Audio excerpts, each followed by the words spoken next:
Tuesday night, if I recall right. 2 Thessalonians chapter 2, verses 6 and following.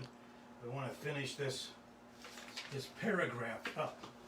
And I'm reminding you that Tuesday, Wednesday, and Thursday night, our teaching session, as well as Sunday morning is, but I want to especially concentrate on the teaching part of it. It's good on Tuesday, Wednesday, and Thursday, and a little more deeper than normal, not surface stuff like that. All right.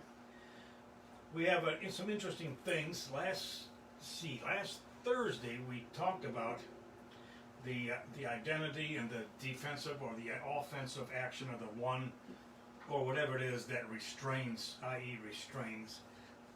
And we discussed several options, and then we talked about the mystery of God. I hope you understood that at least somewhat in a way, because there's a lot into there. It takes a little bit of breaking apart. It's good to teach that in a setting where questions can be asked, and then it helps clarify meaning as well. But it really is there, and it used to be talked about probably in terms of the plan of God, the plan of God. But the plan of God wasn't really zeroed in on that which is behind it. The mystery of God, the idea of coming from eternity. A lot of people look at these things in the temporal side. So here we are, the lawless one is what this is talking about in this chapter. It's chapter 2 of 2 Thessalonians. And this evening we're going to start at verse 7. We've already mentioned a lot about verse 7, and we're going to work our way through, all right? We're calling this the mystery of lawlessness tonight. Essentially, that's what we're dealing with here. And you know that what is restraining, he said, that man of lawlessness be unmasked at his own time. We discussed that already. For the mystery of lawlessness is already at work. Only he who restrains has it controlled and in his grasp. Understand that. The one who restrains is the one who has this man of lawlessness in his grasp. Okay, essentially that. The one who is restraining will do so until it is time to turn that critter, to turn him loose. But he's not turning him loose to do what he wants. He's turning him loose to be unmasked, which means there's something going to happen to this lawless one that he doesn't want to happen. So he's not in control. The eternal mystery of God is what is controlled. And that eternal mystery of God involves Father, Son, and Spirit, all working together in this, all one, okay? All right. The text says that this mystery of lawlessness is already at work. The word already means before now. Now, John is writing this way back 95 to 100 A.D., and John is saying that this mystery of lawlessness has been at work for a long time at now. In fact, the word would be like this. It is already before now and at length at work. At work. How long ago, when did that happen? How long has it been working? How long do you think that mystery of lawlessness has been working? Well, I'm thinking it's got to be working all the way back to when Lucifer stood in the face of God and said he wanted to take God's place, tried to overthrow God, tried to have a coup, if you will, and overthrow the Godhead, which didn't work. And remember Jesus saying, I saw when he was cast out, I saw I was there. There's a lot of talk about that, but we don't want to fuss with that. But at any point, here's the point. The mystery of lawlessness has been at work ever since Lucifer fell, and he was pitched out of heaven, since he was thrown out. It's been at work. Now that's a long time. Now we could probably talk for a half hour just there, but we got to think just a little bit anyway of all of the years in our thinking, all of the years that this mystery of lawlessness has been at work, and it doesn't just harp on one point. In other words, I don't want to use the word, but let me just say it sort of evolves in a sense, but that's not what I want to say. It moves on down the line, I guess we might say that. But here's what I want to say, is that when it first started, of course it didn't work. So the lawless one had to do something else, and that didn't work.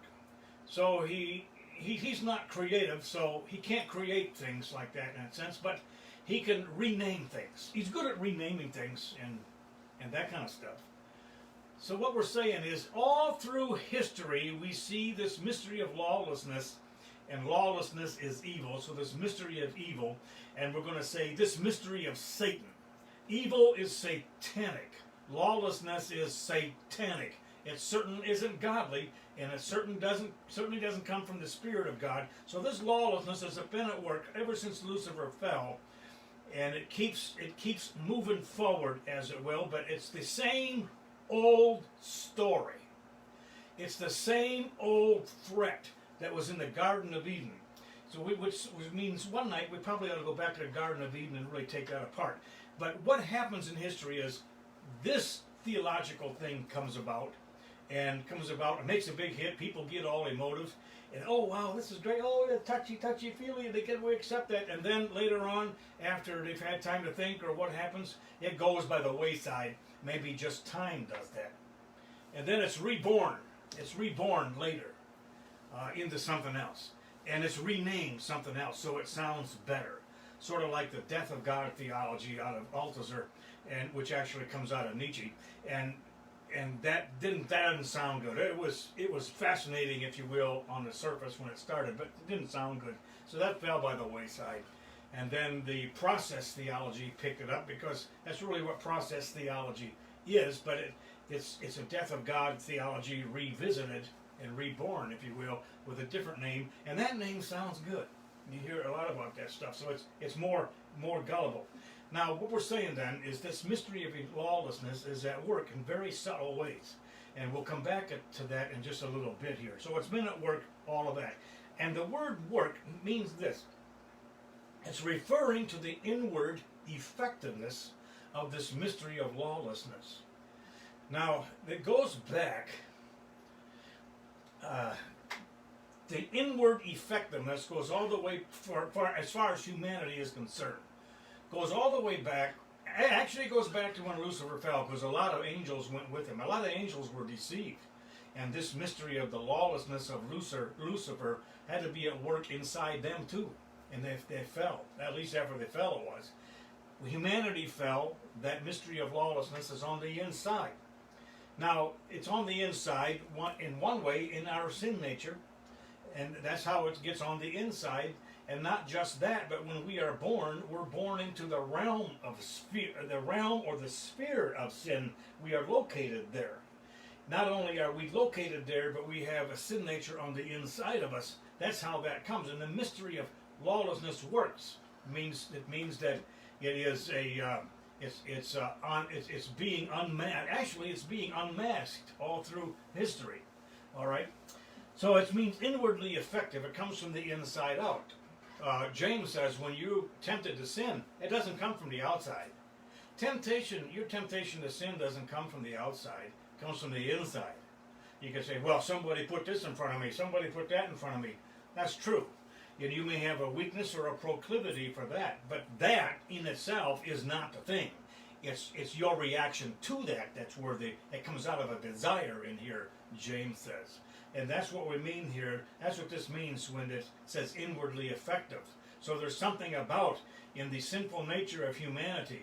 And if you've been saved a million years, you still have a sinful nature unless you're in heaven now, or until Christ comes back and we're taken out of here. So it's already at work, and it's already been at work a long time. And the text says this: the mystery of lawlessness already at work. He who strains will be taken out of the way. We discussed that. And then that lawlessness will be revealed, unpacked. It is unpacked and unmasked, little by little by little by little by little. In verse 8, unmasked. It says the unpacking of that lawless one. And listen, it's not.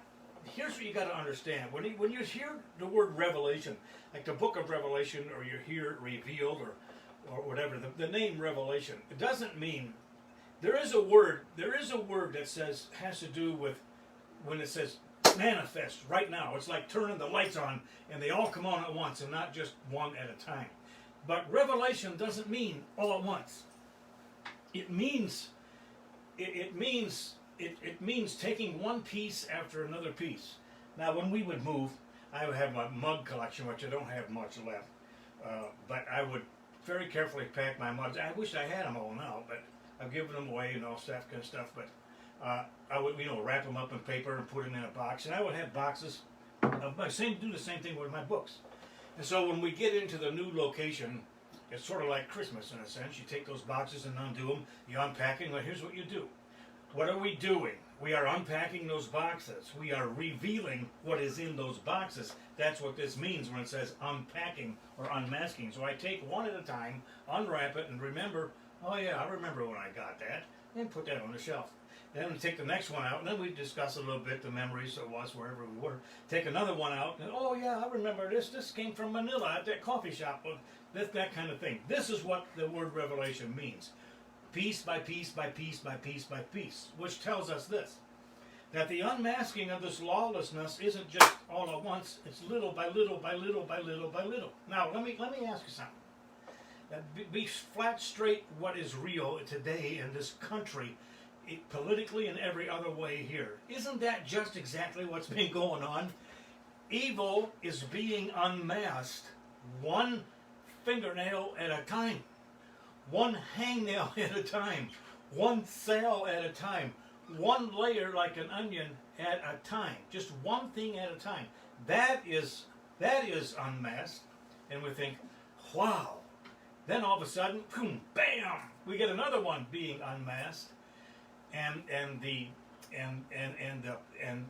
say the plot or the scheme or the whatever it is of evil to overthrow what we have here is being unmasked. That's what this is. When the lawless one is going to be unmasked, it's going to be like that, a little bit at a time. I'm thinking that is already beginning to happen as a precursor to the real thing there. All right.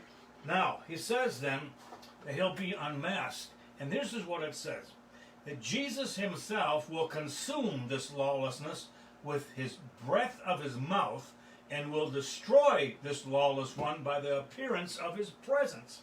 What does it mean? Well, the word consume has got two words. One, the first word, preposition, meaning up, just up.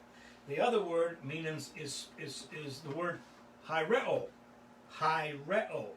Now, it's got an interesting thing here, I think. The word hyreo means to select or to take, or to choose. It also means a faction.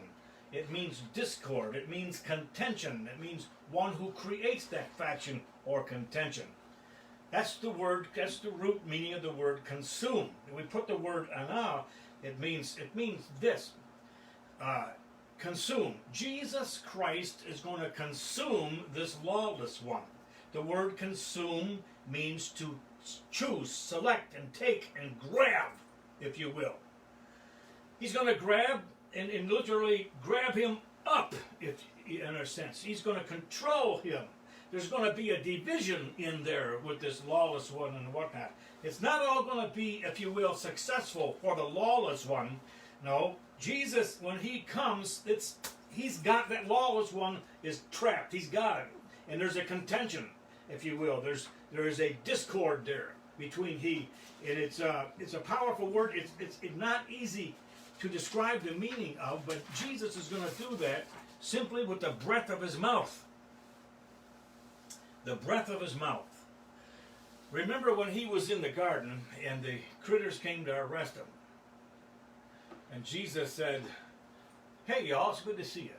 He said, "You don't need to bring all those weapons." He said, "No, who do you really want here? Who are you after?" He said, They said, "We want Jesus."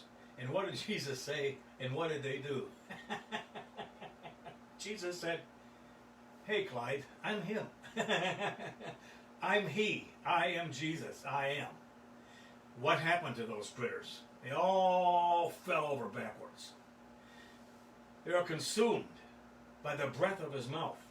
That was a contentious situation. It was a fractious situation. The situation was fractured. Jesus comes in and says, "I am he." And they all fall over backwards. By the way, just a notation. Falling over backwards is a sign of resistance. Those who resist the presence of the Spirit fall over backwards. Those guys were resisting Jesus. If you are in obeisance of him, you want to worship him, you fall forward, by the way. So he's going to destroy him with the breath of his mouth. I am he. And that's it. The word destroy, see, he's going to destroy him now by his appearance. The word destroy means to become unemployed. Idle, the root meaning means idle or unprofitable. Hollow on the inside and inoperative. Here's what's going to happen. And the little prefix meaning compressed down. So Jesus is going to seize the critter in a sense and then cause it to be inactive. Idle, unprofitable, hollow, inoperative forever. He's not operative anymore. Unemployed, idle, nothing to do. It's gone. It's over. It's destroyed. And there is a force on top of this lawless one that's keeping him down and causing him to be inoperative. Oh Lord, how long we long for that day, do we not? How is that going to happen? The text says, by the appearance, epiphania, of his presence. The appearance of his presence, parousias. A sudden appearance of light is what this means. That's what this says. He's coming. He's going to destroy him. What does it mean? Cause him to be unprofitable and compress him and hold him at bay. Not at bay. Surround him and keep him encompassed, if you will. No, to seize him and push his face in the dirt. It's more like what this means, an idol. But how is that going to happen? When Jesus appears, it's going to be, how did Paul say that? In a twinkling of an eye? In the blinking of an eye? All of a sudden, that fast, at a snap of a finger, he's going to show up. The word phino, which means, or phanerao, and the word epi, it makes it very emphatic in a sense, and is an overlording kind of thing. So when Jesus comes, when his presence, all of a sudden, well, let me illustrate like this. Remember when they were in a room, and Jesus, it was after the resurrection, and they were there, and all of a sudden, Jesus was there. He didn't come through, he didn't open the door and come in. He didn't knock at the door. He didn't open the window and come in. Didn't take the screen off and come in. He didn't unroof the roof. All of a sudden, he was just, boom, right there in the midst. That's what this is talking about. And wherever he comes, then his coming is as of light. A light. So when Jesus is coming, is the coming of light. Jesus is the light. So this word means then that a sudden appearance of light, i.e. the person of Jesus, the light of a sudden appearance of the Lord Jesus Christ is going to do this critter in really good. That's what that's meaning. Now, in verse 9, it has here what the coming of the lawless one, this lawless one, is like. It said the coming of this lawless one is according to the working of Satan. This working of Satan, again, is an inward effectiveness, an inward working. So Satan is on the inside of this guy, working. It's according to him, according to Satan, according to Satan's will. This person is controlled by Satan, by evil. Those who follow the same course as this lawless one are controlled by Satan, controlled by evil. Those who get involved in all the riotous, nothing, all the explosion and all the burning and the tearing and ripping apart and destroying and killing, where does that come from? That's according to the working of Satan. It's according to the working of evil. That's how that's coming. And they're going to be precursors like that. It's just what the truth is. It's according to the working of Satan. And here's how he does it. There's a singular all. You know, you can say all, or you can say every. A lot of times in the New Testament, and if you say every, the word for all, it means it's singular. If it's plural, then you'll say all. If it's singular, the emphasis is on every or each. Now, a lot of times when it's singular, it's translated as all, and that's unfortunate. But a lot of times it is. Well, this is a singular every.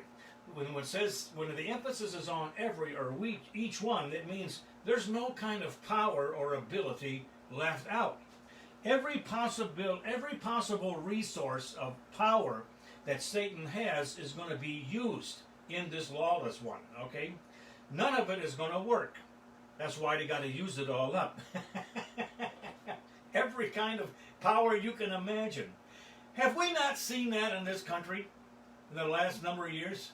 Every kind of situation that comes, they try to use for this and to this and to this, every kind of power. None of it works. And then it says, according to every kind of sign. Now, a sign. Now, let me back up. There's a word coming later that's going to be false. Every one of these is false. Every power is false. Every accusation is false. Every ability is false of this evil one. He's all false. The power is false. It's not real power. And every false sign. The word semeion here, sign, is used by John the most of anybody. And it's interesting. It's interesting Paul used it here, but John uses it most. So we've seen a lot in the Gospel of John and whatnot. But it means an event that can't be described except for understanding that the person behind this event is God. Now, transfer that into here, and it's saying this. It's an event that happens that the only way to explain it is its source is Satan. It's very easy. That's what this is. Every false sign. Satan's signs are false because he is false. He's a liar and the father of them from the beginning. False signs. Every kind of false signs. And then it says every kind of wonders. These are like magical kind of things. False wonders. They are false. They're not true. They are false. They are false. Now it's interesting what we have here. Power, signs, and wonders. Boy, we have a lot of people in the church world that are seeking power, signs, and wonders. And they go on with the religious shows. Power, signs, and wonders. Power, signs, and wonders. The Bible tells us that Jesus even said that those who seek those things, I forgot exactly the word he used to describe them. They are those who seek those things are not seeking truth. They are seeking their own thing for their own purpose. So we don't seek that stuff. But that's how the lawless one is coming. So when he comes with these false powers and false signs and false wonders, a whole lot of people on the edge are going to buy into it. In fact, a whole lot of people that are not on the edge, that are really in situations and in places where they ought to know better, are going to be sucked into those things, which is an amazing thing to me. Now, he says that in verse 9. And in verse 10, he also adds another thing. And in every kind of deception, unrighteous ones, and those who unrighteous deceptions of those who did not accept the truth, which would have saved their souls, saved themselves. Every kind of deception. We're looking at a seductive error here. A seductive error. This word, there's several words for deception, and we're going to have both of these different words for deception right in this text. This one means seductive words. Subversive and seductive words. Well, we are hearing that all over the place. Subversive and seductive words, and talking, and signs, and this and that, and actions, and symbolic, all kind of things. These are very undetectable by and large because they come so close to and are in fact a derivative of facts and truth. But there's enough falsehood in it, if you will, that they are false, even though there may be a little truth in it.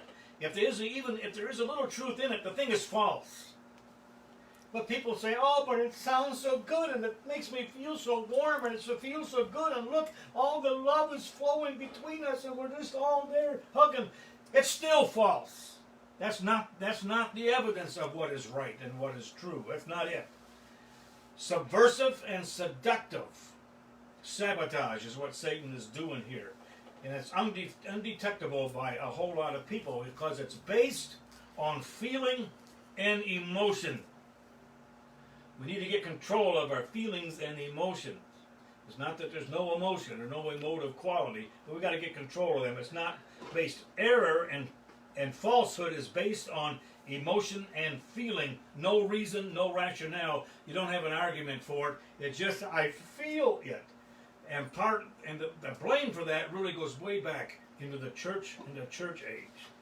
Now, who is it? It says here, who will be these deceived ones? Well, those who are being, it could be a passive voice or a middle voice.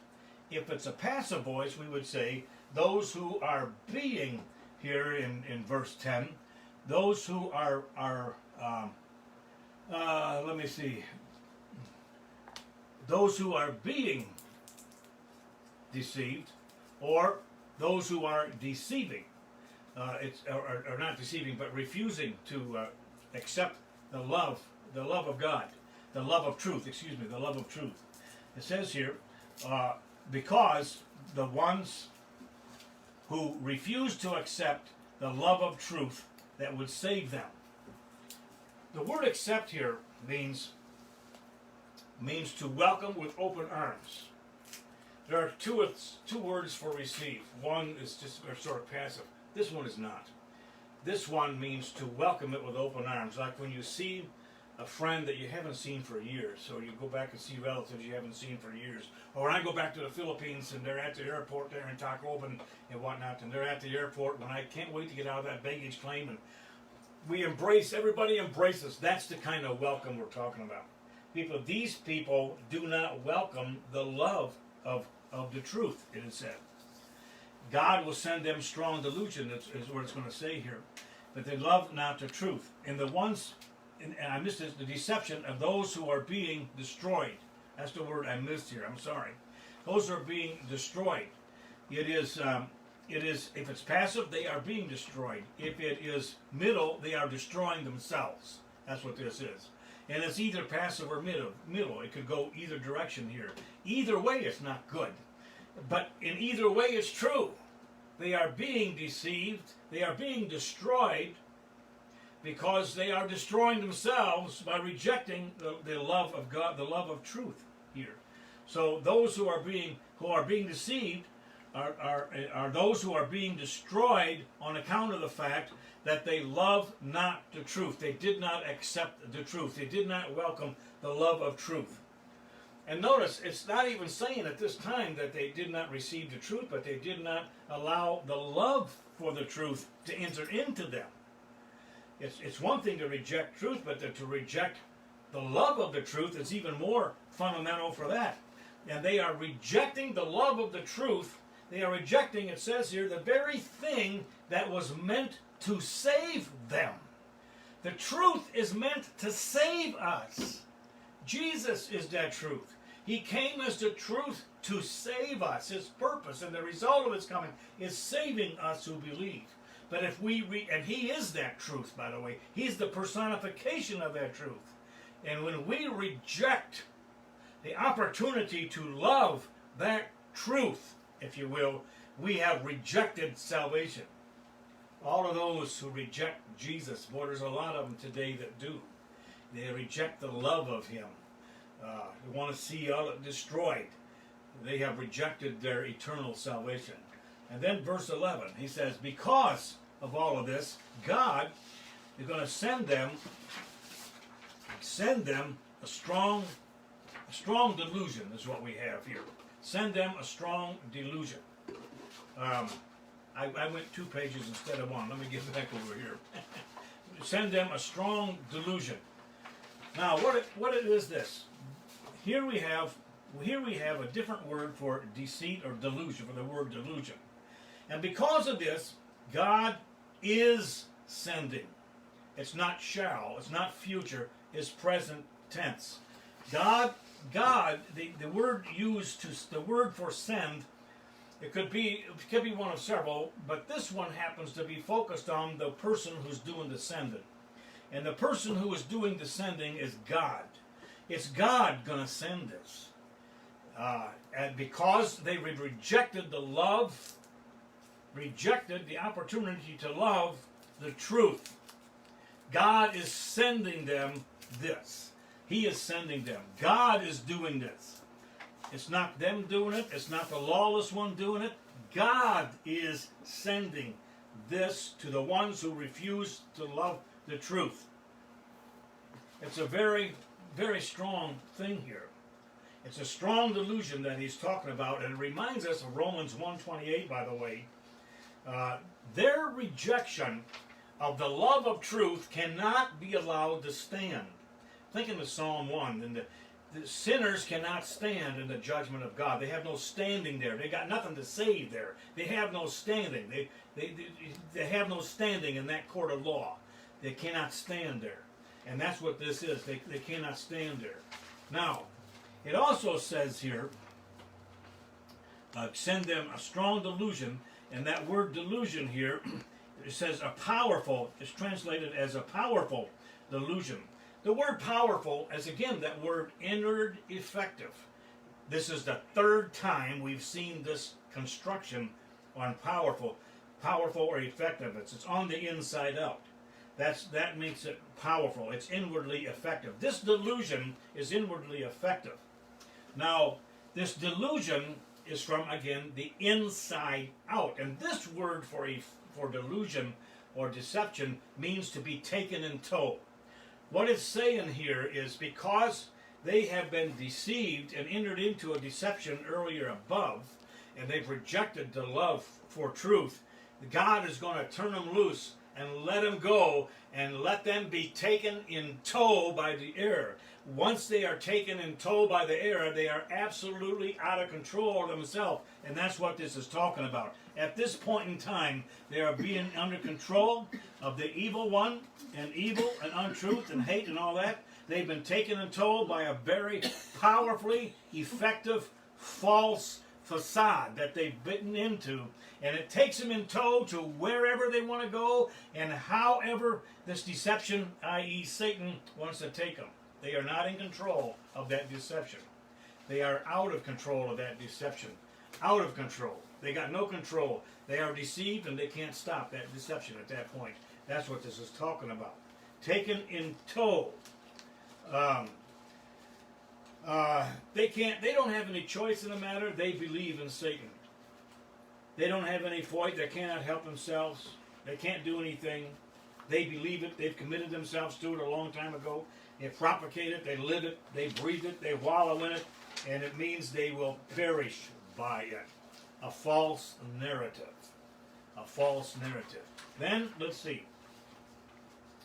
Where am I here? They will be send a strong delusion into those who believed the lie. To believe that they would believe the lie, rather. Them being taken in tow, the delusion God's sending them, putting them in tow of Satan, results in this, that they believe every falsehood that comes. We got people out there today in this country that believe every lie that comes.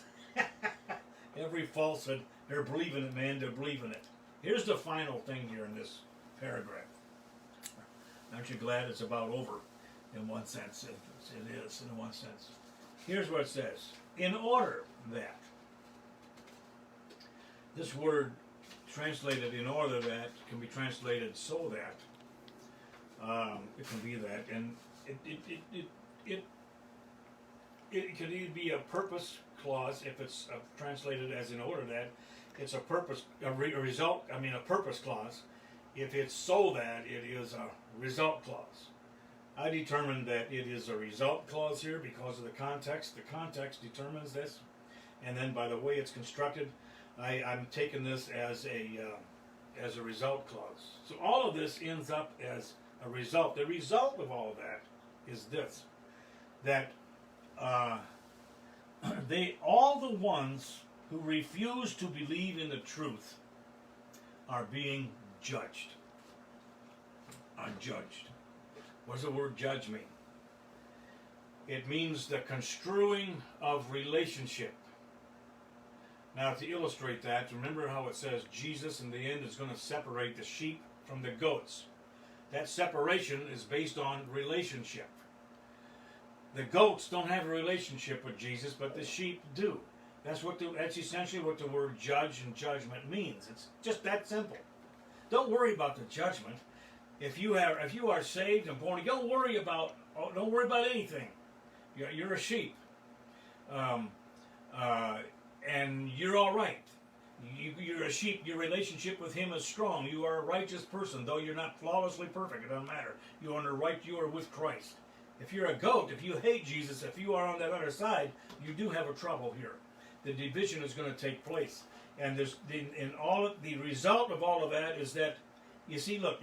The result of all of that in those who rejected Christ and rejected the love of the truth and who followed this lawlessness spirit, okay?